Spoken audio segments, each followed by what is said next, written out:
तो स्वागत है आपका राजस्थान भूगोल की इस क्लास में।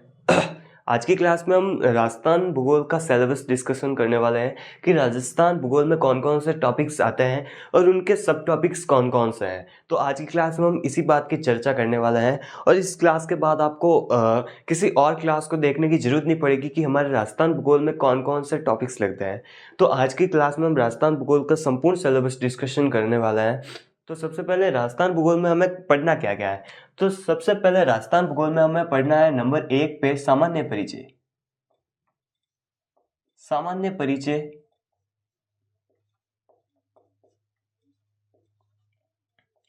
राजस्थान भूगोल का सामान्य परिचय। तो सबसे पहले सामान्य परिचय में हमें पढ़ना क्या क्या है। तो सामान्य परिचय में नंबर 1 पे हमें पढ़ना है स्थिति और विस्तार। स्थिति व विस्तार। राजस्थान के स्थिति विस्तार में हमें पढ़ना है राजस्थान की अक्षांशीय स्थिति, देशांतरीय स्थिति, राजस्थान की स्थिति विश्व भूगोल, विश्व ग्लोब या फिर संसार के संदर्भ में, राजस्थान की स्थिति एशिया के संदर्भ में और राजस्थान की भौगोलिक स्थिति भारत के संदर्भ में कहाँ पर है, उस बात को हम राजस्थान की स्थिति में क्लियर करेंगे। और राजस्थान के विस्तार में हम देखेंगे कि राजस्थान का विस्तार कौन कौन से अक्षांशों में है, कौन कौन से देशांतरों में है और राजस्थान की उत्तर से दक्षिण और पूर्व से पश्चिम की लंबाई और चौड़ाई कितनी कितनी है और विकिरणों की लंबाई और चौड़ाई कितनी कितनी है। राजस्थान के उत्तर में कौन सा गांव आता है, राजस्थान के दक्षिण में कौन सा गांव आता है, राजस्थान के पूर्व व पश्चिम में कौन कौन से गांव आते हैं, उसके बारे में हम राजस्थान के विस्तार में चर्चा करेंगे।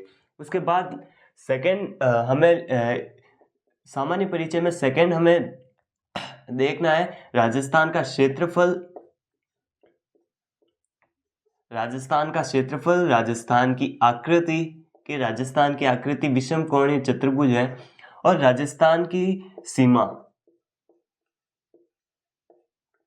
राजस्थान के क्षेत्रफल में हम देखेंगे कि राजस्थान का सबसे बड़ा जिला कौन सा है, सबसे छोटा जिला कौन सा है, राजस्थान का कुल क्षेत्रफल कितना है, राजस्थान का कुल क्षेत्रफल वर्ग मील में कितना है, वर्ग किलोमीटर में कितना है, उसके बारे में हम राजस्थान के क्षेत्रफल में देखेंगे। राजस्थान की आकृति में हम देखेंगे कि राजस्थान की आकृति पतंगाकार है, राजस्थान की आकृति विषम कोणीय चतुर्भुज है। ये सब किसने कहा, तो ये सब टी.एच. हेंडले द्वारा कहा गया।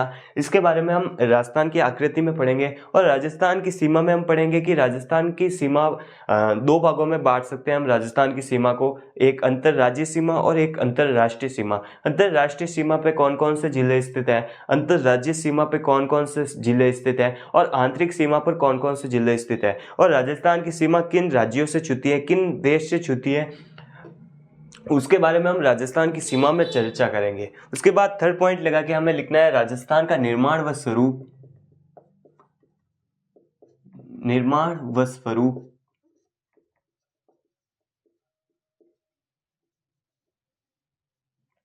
और चौथा पॉइंट लगा के हमें लिखना है राजस्थान का नामकरण। तो सबसे पहले हम देखते हैं राजस्थान का निर्माण स्वरूप। तो राजस्थान के निर्माण स्वरूप में हमें पढ़ना है कि राजस्थान में आज़ादी से पहले राजस्थान में 19 ठिकाने, 19 रियासतें, 3 ठिकाने और एक केंद्र शासित प्रदेश था। उनका कैसे एकीकरण हुआ, कौन कौन से नए जिले बने और राजस्थान में 50 जिलों का गठन कैसे हुआ, राजस्थान में संभागीय व्यवस्था कब लागू हुई, कब बंद हुई, कब पुनः लागू हुई, उसके बारे में हम राजस्थान के निर्माण स्वरूप में देखेंगे। राजस्थान के नामकरण में हम देखेंगे कि आज़ादी से पहले इस राजस्थान नाम की भौगोलिक आकृति को हम किन किन नामों से पुकारते थे, उसके बारे में हम राजस्थान के नामकरण में चर्चा करेंगे। उसके बाद सेकेंड हमारा टॉपिक लगता है राजस्थान के भौतिक प्रदेश।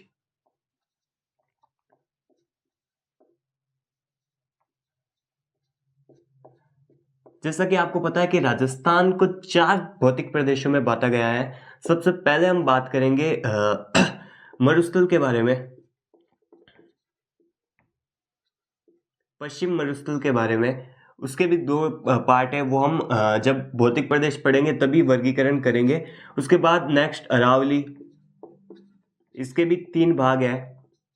उसके बाद थर्ड नंबर पर हम पूर्वी मैदान के बारे में बात करेंगे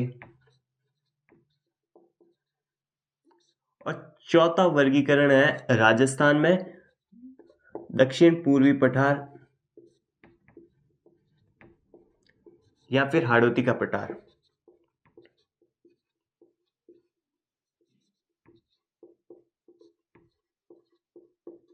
तो राजस्थान को भौतिक प्रदेशों में 4 भागों में बांटा गया है। राजस्थान में पूर्वी मरुस्थल अरावली, पूर्वी मैदान, पश्चिम मरुस्थल अरावली, पूर्वी मैदान, दक्षिण पूर्वी पठार, या फिर जिसे हम हाड़ौती का पठार भी कहते हैं।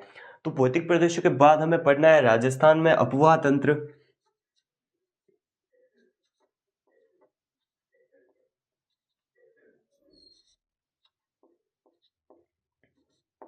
अपवाह तंत्र में पढ़ना है कि राजस्थान में कौन कौन सी नदियां बहती हैं, उनके बारे में हम राजस्थान के अपवाह तंत्र में चर्चा करेंगे। इसको भी 3 भागों में बांटा गया है। एक भाग है आंतरिक प्रवाह की नदियां,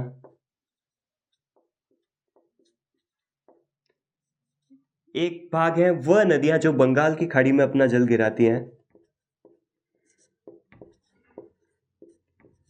और एक नदियां वे हैं जो अरब सागर में अपना जल गिराती हैं।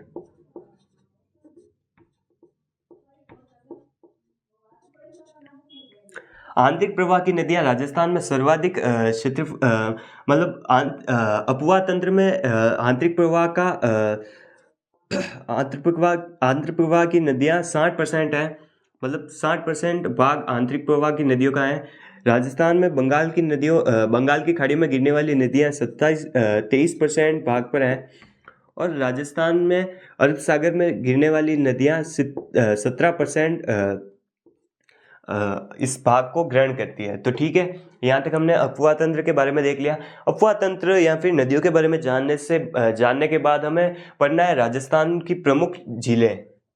तो 4 नंबर लगा के हम लिख लेते हैं अपना टॉपिक, राजस्थान की प्रमुख झीलें।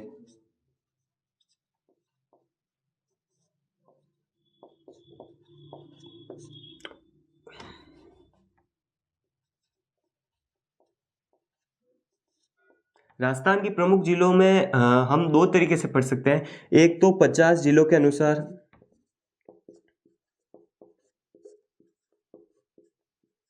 कि 50 जिलों मतलब हर जिले में कौन कौन सी झीलें पाई जाती हैं उसके बारे में हम चर्चा कर सकते हैं। या फिर एक और तरीके से हम इसे पढ़ सकते हैं, एक खारे पानी की नदियाँ, खारे पानी की झीलें, और एक मीठे पानी की झीलें। तो राजस्थान की प्रमुख झीलों में हम पढ़ सकते हैं खारे पानी की झीलें कौन कौन सी हैं, सबसे बड़ी झील कौन सी है, सबसे छोटी झील कौन सी है, और मीठे पानी की झीलों में सबसे बड़ी झील कौन सी है, सबसे छोटी झील कौन कौन सी है, और कृत्रिम झीलों के बारे में भी हम इसमें पढ़ेंगे। तो 4 नंबर लगा के हमने लिख लिया प्रमुख झीलें। उसके बाद 5 नंबर हम लगा के हम लिख लेते हैं राजस्थान की प्रमुख सिंचाई परियोजनाएं।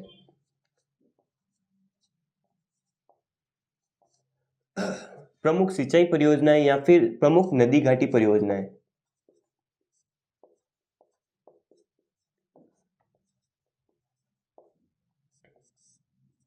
इसका वर्गीकरण हम ऐसे भी कर सकते हैं कि राजस्थान में सिंचाई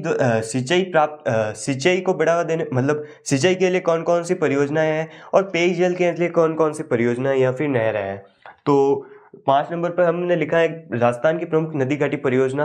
उसके बाद नेक्स्ट हम लिखते हैं राजस्थान की जलवायु। 6 नंबर लगा के हम लिख लेते हैं जलवायु।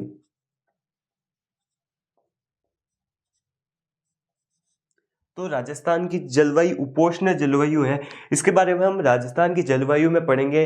ऋतुओं के बारे में भी हम राजस्थान की जलवायु में पढ़ेंगे, और मानसून के बारे में भी हम राजस्थान की जलवायु में पढ़ेंगे। तो राजस्थान की जलवायु के सब टॉपिक्स ये हैं। सबसे पहले हम पढ़ेंगे राजस्थान की जलवायु। सेकेंड, हम ऋतुओं के बारे में पढ़ेंगे कि राजस्थान में कौन कौन सी ऋतुएं हैं। और थर्ड नंबर पर हम पढ़ेंगे राजस्थान में मानसून के बारे में।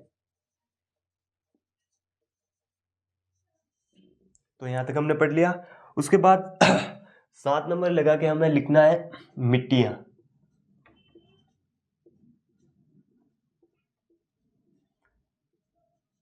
तो राजस्थान के इन भौगोलिक प्रदेशों में कौन कौन सी मिट्टियाँ पाई जाती हैं, और राजस्थान को मिट्टियों के आधार पर किस किस भागों में वर्गीकरण किया जाता है, उसके बारे में हम राजस्थान की मिट्टियों वाले टॉपिक में पढ़ेंगे। उसके बाद सिंचाई के लिए प्रमुख नदी घाटी परियोजनाएं आ गई, जलवायु आ गई, मिट्टी आ गई। तो इनके बाद हम देखेंगे राजस्थान में कृषि। ये कृषि टॉपिक पूरा भारत का रहने वाला है, परंतु हम राजस्थान और भारत दोनों मिक्स में पढ़ लेंगे। राजस्थान की कृषि में हम एक टॉपिक और पढ़ेंगे, राजस्थान की प्रमुख फसलें।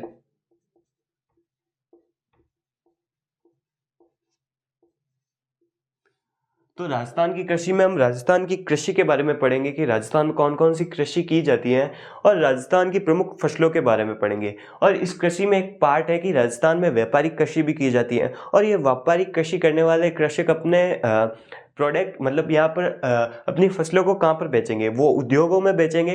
तो नेक्स्ट पार्ट हम पढ़ेंगे उद्योगों का। राजस्थान में प्रमुख उद्योग।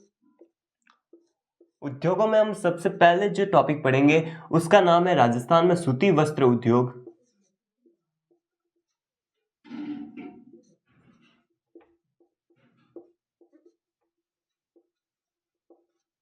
सूती वस्त्र उद्योग के बाद में हम जो उद्योग पढ़ेंगे उसका नाम है सीमेंट उद्योग।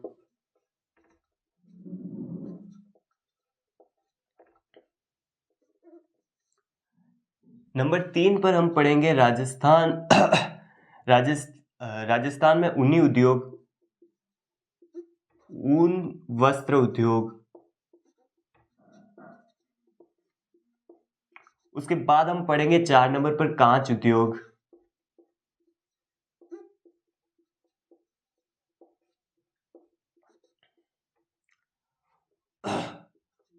उसके बाद हम पढ़ेंगे इंजीनियरिंग उद्योग।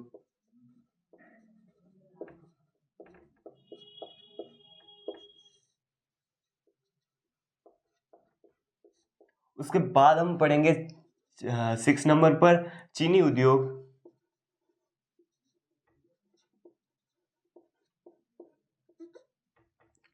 चीनी उद्योग के बाद में हम पढ़ेंगे 7 नंबर पर कागजी उद्योग।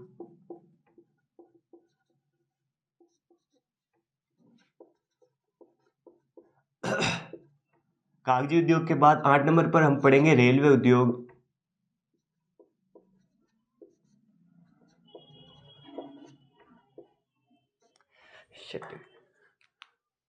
सॉरी फॉर डिस्टर्बेंस, लाइट चली गई थी। तो हम पढ़ रहे थे उद्योगों के बारे में, और राजस्थान में जो जो उद्योग हमें पढ़ने हैं उनके बारे में हम चर्चा कर रहे थे। सबसे पहले हमने लिखा सूती वस्त्र उद्योग, उसके बाद सीमेंट उद्योग, ऊनी वस्त्र उद्योग, कांच उद्योग, इंजीनियरिंग उद्योग, चीनी उद्योग, कागजी उद्योग, रेलवे उद्योग, और नंबर 9 लगा के हम लिख लेते हैं संगमरमर उद्योग।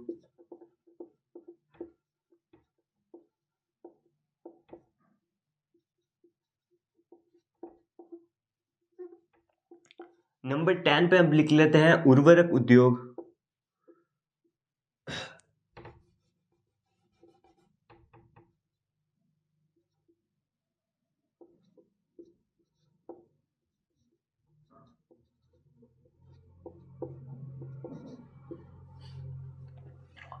ठीक है। सड़क उद्योग हाँ हमने लिख लिया, कागजी उद्योग भी लिख लिया। तो ठीक है, राजस्थान के उद्योगों में हम इन सब चीज़ों के बारे में पढ़ेंगे। उसके बाद 10th नंबर हमें लगा के लिखना है उद्योग। अगर कच्चा माल जो कृषकों ने कच्चा माल बनाया उसे हमें उद्योगों तक पहुंचाना है, तो उस उद्योगों तक पहुंचाने के लिए हमें जो साधन चाहिए उसे हम परिवहन कहते हैं। तो नेक्स्ट हम पढ़ेंगे परिवहन के बारे में। और आपको पता ही होगा कि राजस्थान में 3 तरीके के परिवहन साधन है। सबसे पहले सड़क परिवहन,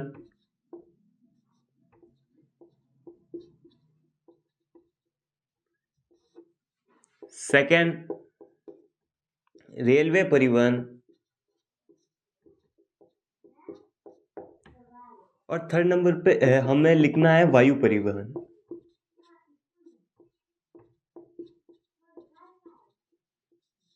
तो राजस्थान में परिवहन में हमें 3 टॉपिक्स पढ़ने हैं। सड़क परिवहन जिसमें हम राजस्थान में प्रमुख नेशनल हाईवेज के बारे में पढ़ेंगे। रेलवे परिवहन में हम प्रमुख रेल जो राजस्थान में चलती है उनके बारे में पढ़ेंगे। और वायु परिवहन में राजस्थान के प्रमुख हवाई अड्डों के बारे में पढ़ेंगे। तो परिवहन का चैप्टर क्लोज हो गया है। उसके बाद जो कृषकों ने फसलें उगाई, व्यापारिक फसलें, उन्हें हम परिवहन के माध्यम से उद्योगों तक पहुंचा दिए और उद्योगों से जो पक्का माल मतलब तैयार माल है वो बेचा किन में जाएगा, तो वो जनसंख्या में बेचा जाएगा या फिर लोगों में बेचा जाएगा जो राजस्थान में निवास करते हैं। तो 11वें नंबर पे हमें लिखना है राजस्थान में जनसंख्या। राजस्थान की जनसंख्या में हमें सबसे पहले देखना है राजस्थान की जनगणना। यह जनगणना होगी शहरी प्लस ग्रामीण जनसंख्या प्लस बाल जनसंख्या। यहां तक आपको समझ में आ गया। उसके बाद जनसंख्या में सेकंड टॉपिक हम पढ़ेंगे जनसंख्या घनत्व।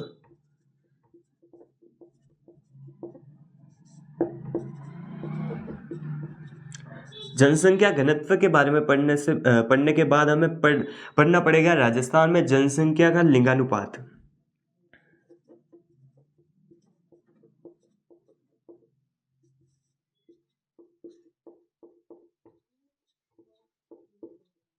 लिंगानुपात पढ़ने के बाद हम पढ़ेंगे राजस्थान में साक्षरता रेट। और राजस्थान में एक और टॉपिक पढ़ेंगे राजस्थान की वृद्धि दर, मतलब जनसंख्या वृद्धि दर।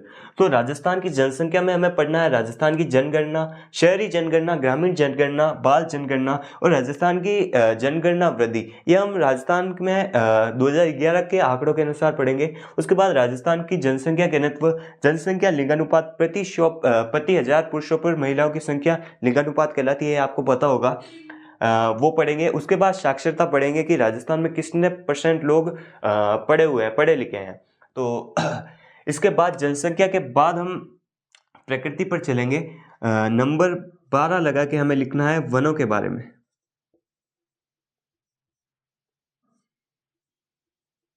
वन में हमें लिखना है कि राजस्थान को जैसे वनों को 2 भागों में बांटा गया है, एक भौगोलिक आधार पर और एक प्रशासनिक आधार पर। प्रशासनिक आधार पर वनों को 3 भागों में बांटा गया है, आरक्षित वन, रक्षित वन या फिर संरक्षित वन और अवर्गीकृत वन।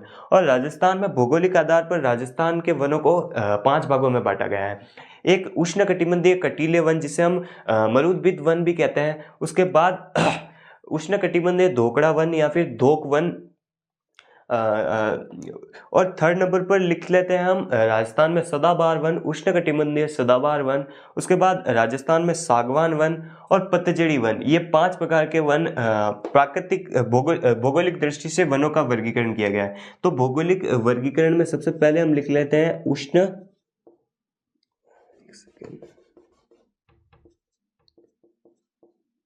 उष्णकटिबंधीय वन, जिन्हें हम मरुद्भिद वन भी कहते हैं। सेकंड नंबर पर हम लिख लेते हैं उष्ण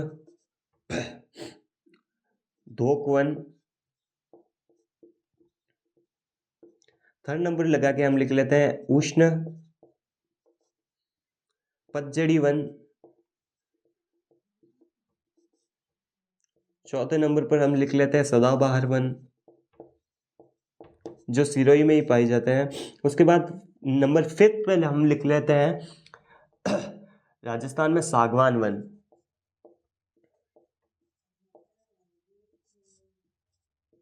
यहाँ जिन्हें हम उष्णकटिबंधीय सागवान वन कहते हैं।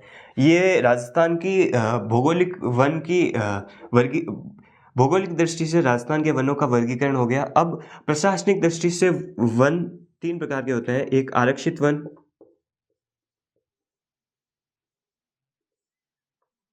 एक संरक्षित या फिर रक्षित वन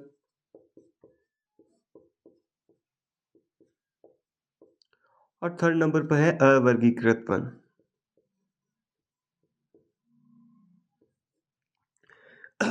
वनों के बारे में पढ़ने के बाद हमें पढ़ना है प्राकृतिक वनस्पतियों के बारे में। प्राकृतिक वनस्पति, तो राजस्थान में कौन कौन सी प्राकृतिक वनस्पति पाई जाती है उसके बारे में हम प्रमुख प्राकृतिक वनस्पति व घास के बारे में चर्चा करेंगे इस टॉपिक में। कि राजस्थान की प्रमुख प्राकृतिक वनस्पति जैसे खेजड़ी हो गया, रोइड़ा हो गया, उनके बारे में इस प्राकृतिक वनस्पति में चर्चा करेंगे। और सेवण, दामन, इन सभी घासों के बारे में भी इस टॉपिक में चर्चा करेंगे। ये सब होने के बाद नंबर 14 लगा के हमारा लास्ट टॉपिक लिख लेते हैं, राजस्थान में वन्य जीव अभ्यारण्य या फिर वन्य जीव संरक्षण। तो वन्य जीव संरक्षण, राजस्थान में वन्य जीव संरक्षण में हमें सबसे पहले पढ़ना है राजस्थान में जंतुआलय।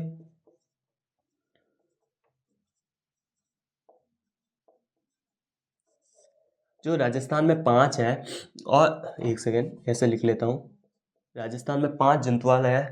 उसके बाद सेकंड नंबर पर हमें लिखना है बायोलॉजिकल पार्क या फिर जैविक उद्यान।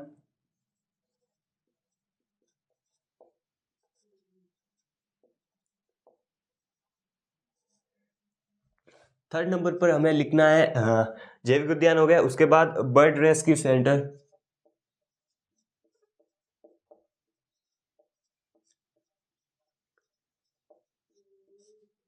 चौथे नंबर पर हमें लिखना है रामसर भूमि,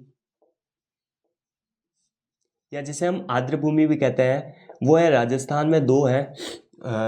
नंबर 4 पर हमें लिखना है रामसर भूमि की हो गया। उसके बाद आखेट निषेध क्षेत्र 4, 5।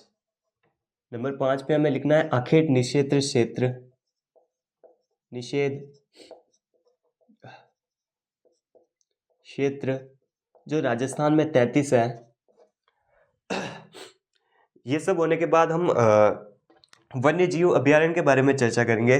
और उसमें सबसे पहले हमें लिखना है 6 नंबर पे लगा के हमें लिखना है राष्ट्रीय उद्यान।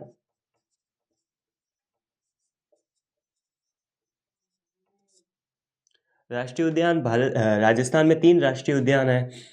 7 नंबर पर हमें लिखना है राजस्थान में बाघ परियोजना है।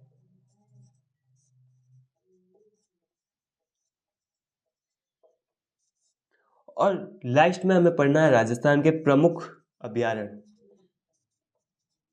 और उनकी विशेषताएं क्या क्या है, उनके बारे में हम चर्चा करेंगे। तो आज की क्लास में हमने राजस्थान भूगोल में जो जो टॉपिक्स लिख रहे हैं उनके बारे में चर्चा की। राजस्थान भूगोल का सिलेबस विस्तृत रूप से चर्चा की। उसमें सबसे पहले हमने राजस्थान के सामान्य परिचय के बारे में जाना।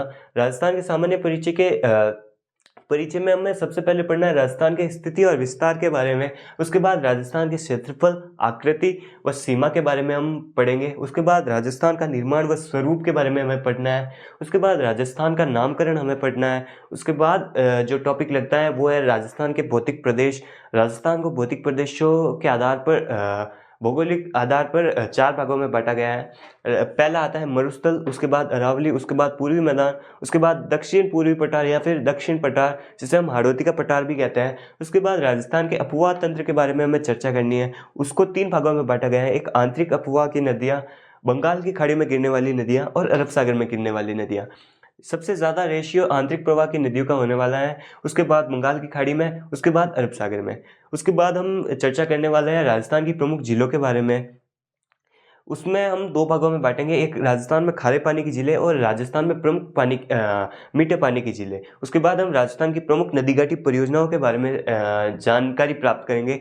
राजस्थान में सिंचाई परियोजनाएं कौन कौन सी हैं, पेयजल परियोजनाएं कौन कौन सी हैं, उनके बारे में चर्चा करेंगे। उसके बाद राजस्थान की जलवायु के बारे में चर्चा करेंगे, जिसमें हमें सबसे पहले राजस्थान की जलवायु के बारे में जानकारी प्राप्त करनी है। उसके बाद हम ऋतुओं के बारे में जानकारी प्राप्त करेंगे। उसके बाद लास्ट में हम मानसून के बारे में जानकारी प्राप्त करेंगे कि राजस्थान में बरसात कौन से मानसून से आती है। क्या बंगाल की खाड़ी के मानसून से आती है, क्या अरब सागर के मानसून से आती है, और अगर इन दोनों में से आती है तो सबसे ज़्यादा पार्ट किसका रहने वाला है, सबसे कम पार्ट किसका रहने वाला है, और जलवायु को प्रभावित करने वाले कारक कौन कौन से हैं, उनके बारे में भी हम चर्चा करेंगे। उसके बाद 7 नंबर पर हम मिट्टियों के बारे में चर्चा करेंगे कि राजस्थान को मिट्टियों के आधार पर कितने भागों में बांटा गया है, राजस्थान में कौन कौन सी मिट्टियाँ पाई जाती हैं, उनके बारे में चर्चा करेंगे।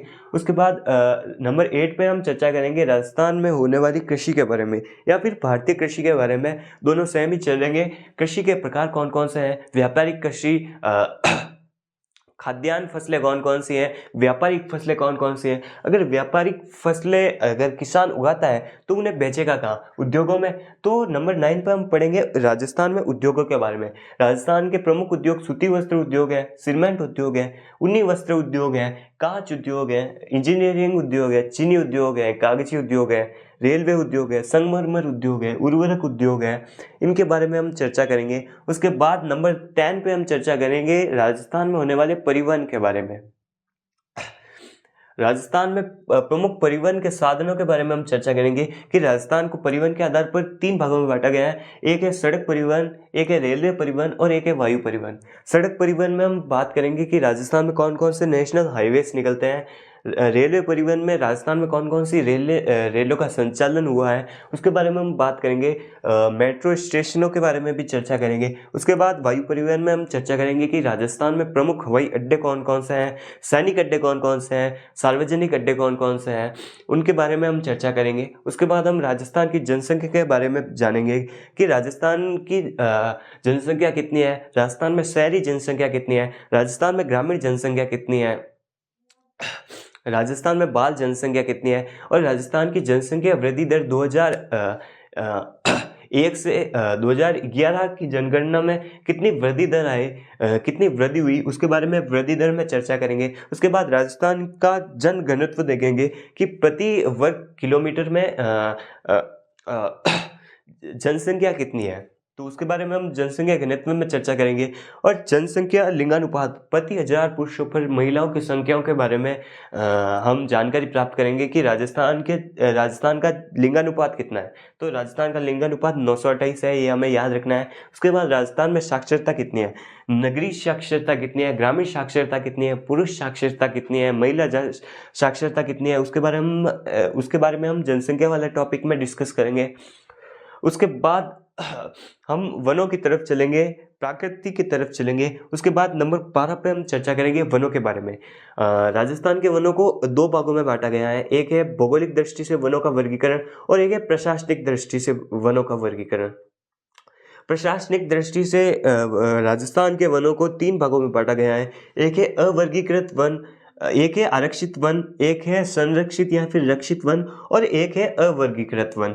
और भौगोलिक दृष्टि से राजस्थान के वनों को 5 भागों में बांटा गया है। एक है उष्णकटिबंधीय कटीले वन, जिसे हम मरुद्भिद वन भी कहते हैं। उसके बाद उष्णकटिबंधीय धोक वन, जिसे हम धोकड़ा वन भी कहते हैं। उसके बाद राजस्थान में उष्णकटिबंधीय पतझड़ी वन, जिन्हें हम पतझड़ी वन कहते हैं। उसके बाद उष्णकटिबंधीय सदाबहार वन, जो कि सिरोही क्षेत्र में पाए जाते हैं। उसके बाद राजस्थान में सागवान वनों के बारे में हम चर्चा करेंगे।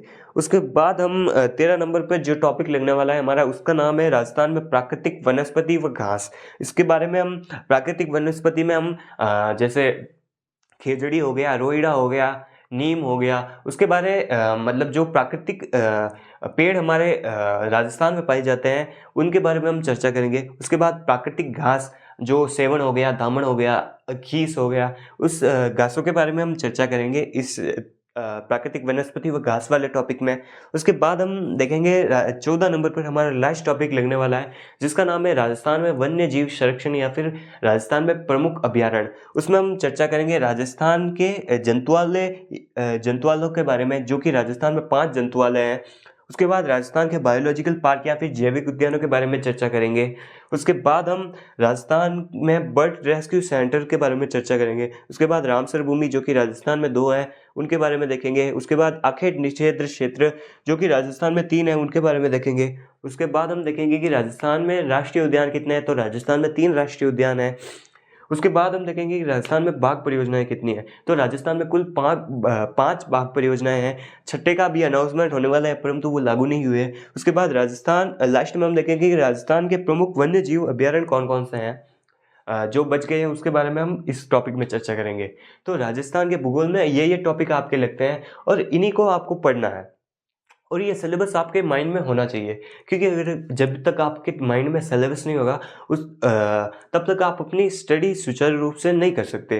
तो आपको ये वीडियो पूरा देखना है और इस राजस्थान भूगोल में जो टॉपिक्स लगते हैं उनके सब टॉपिक्स के बारे में भी आपको जानकारी होनी चाहिए। तो आज के लिए बस इतना ही। कल की क्लास में हम पढ़ेंगे राजस्थान का सामान्य परिचय और उसमें हम स्टार्ट करेंगे राजस्थान के स्थिति और विस्तार के बारे में। और राजस्थान की स्थिति विस्तार में हम देखेंगे कि राजस्थान की अक्षांशीय स्थिति कौन सी है, राजस्थान की देशांतरीय स्थिति कौन सी है, विश्व भूगोल, विश्व ग्लोब, संसार, विश्व सृष्टि के संदर्भ में राजस्थान की क्या स्थिति है, राजस्थान की स्थिति एशिया के संदर्भ में कौन सी है और राजस्थान की स्थिति भारत के संदर्भ में राजस्थान की भौगोलिक स्थिति क्या है, उसके बारे में हम देखेंगे। उसके बाद राजस्थान का अक्षांशीय व देशांतरीय विस्तार, राजस्थान का उत्तर से दक्षिण और पूर्व से पश्चिम का विस्तार, उसके बारे में हम विस्तार वाले टॉपिक में देखेंगे।